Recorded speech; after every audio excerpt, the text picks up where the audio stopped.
Sam Allardyce in his press conference after the game. Liverpool's fullbacks go so far up the pitch that they leave the defenders, the two centre-backs, very isolated.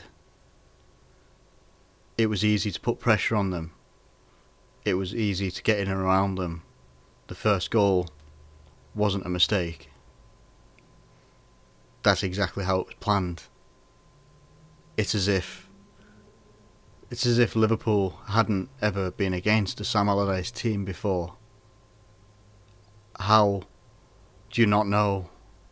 He's got his big centre forward. The centre forward I didn't want us to sell. You can go back and check out my transfer series from the summer. Never wanted us to sell Benteke because he's a good striker, very good finisher, good with the ball, good with his head, good with his feet, holds it up well. Am I the only one? Seriously?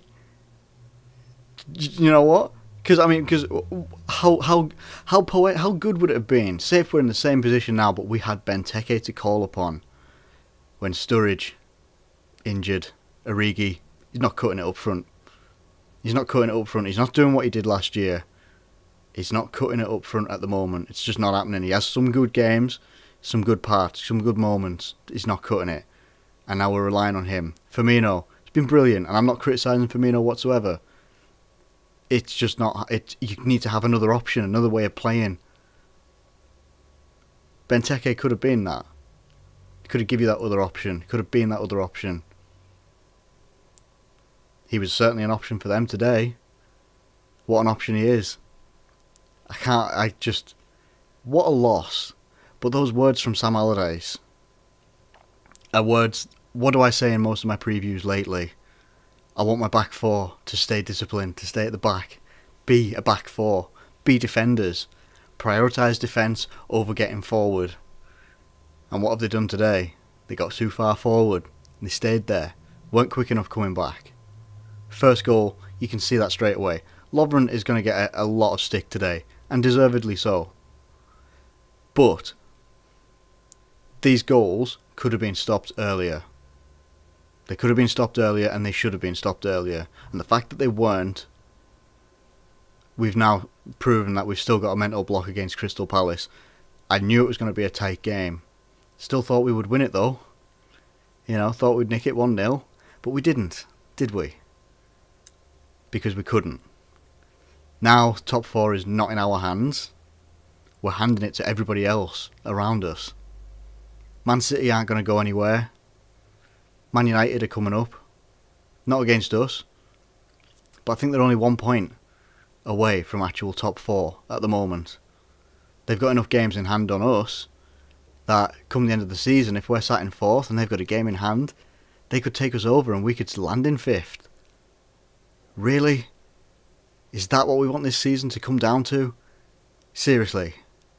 I'm not even going to look at the performance today, because I tell you what, if I was going to give player ratings to our team, apart from Coutinho, who gets a 4 for his free kick, gets a 4. Apart from that, everybody else gets a 2, because it's just not enough. You don't go against the likes of Stoke, you don't go against the likes of West Brom and put in those very good performances there. And it didn't look like we did. The only injury concern that we had then today was Daniel Sturridge. Don't know why he's injured. Nothing really has come out apart from the fact that he's, there was rumours that he was injured yesterday. And he was. He quite clearly is injured because didn't even make the squad. I think we had an average age squad of 19, with Alberto Moreno being the oldest one. Where's the irony in then playing Alberto Moreno on the left wing when he brings him on later on, which I've been calling for weeks, for months, for ages, for so long. If you're going to play Alberto Moreno, put him on the wing. Doesn't happen. Right up until we're desperate and we're trying to get a draw at home against Crystal Palace, who have only just put themselves 7 points clear of relegation. You have to laugh, because if you don't laugh, what else do you do? You'd go insane. You see these sorts of things coming though. There was no way we were going to win all the rest of our games. We've got tough games coming up as well. Really, really tough games coming up. Probably the best thing for us right now is the fact that I think Man United, Man City and Tottenham have got or I think Man United are playing those guys right up until the end of the season. So there could still be some slip-ups that go in our favour, but it's not in our hands. And we're basically going to be looking over our shoulders for the next good couple of weeks, which is not a nice position to be in at all. Abysmal performance. Absolutely abysmal performance. I just can't... We looked good in the first half as well. We did look good. Coutinho's free kick looked spectacular. It was very, very good. It was very, very good. It reminded me of the Arsenal one he had, very first game of the season, turned the game for us. We just didn't act up. We didn't turn up properly today. Allardyce clearly had his tactics against us very, very well sussed out. That's what he wanted to do. He got the rewards for it. Using Benteke exactly how you use Benteke, which is where we misused him when we had him. He's playing to his strengths. We didn't. That's it. You know, I just don't get it.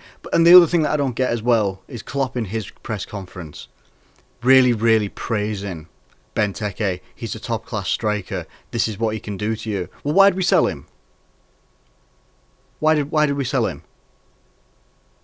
I don't understand it. If you're saying that, yes, he's a top-class striker, why do you sell a top-class striker?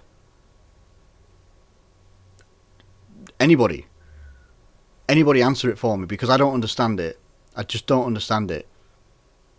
We had so little options on the bench today that making substitutes was pretty pointless, because it wasn't going to do anything. You're going to put other young lads and stuff like that on the bench and stuff, great, brilliant if the game's going well, and say you're 2-0 up in the 70th minute, bring on a young lad. When you're 2-1 down to Palace, a physical team, difficult team, what are you going to do? Not a lot by the looks of it, because we didn't. It was pointless. It really was pointless and disappointing as well. I can't. There's no real analysis to the game either. I'm just basically going by what I feel at the moment, and the one thing that I can feel at the moment, end of the season, last thing that I ever want to happen. Man United leapfrog us to 4th place. I don't even know what I would do. I really don't. I don't want to imagine that. That is just, and hopefully people who watch my videos know that I try to be so unbiased. As a Liverpool fan, I try to be as unbiased as possible. I've not been one of those that slated Man United and them sitting in 6th place for half a season. They're on the cusp right now. They are on the cusp of being able to get into the top 4. And the only 2 teams that they can take out, they're either going to take out Man City or they're going to take out us. Man City have got 2 games in hand on us as well. It's not looking good. Terrible performance. Abysmal. And I'm going to leave it there, because there's no positivity to this video whatsoever. Not right now. We need our players back. We need Lallana, we need Henderson, we need Sturridge. We need people back. And just pray that something happens for us. Thanks for watching. Apologies for the nature and the atmosphere of the video, but I'm gutted. But thanks for watching, as always, and I'll catch you later.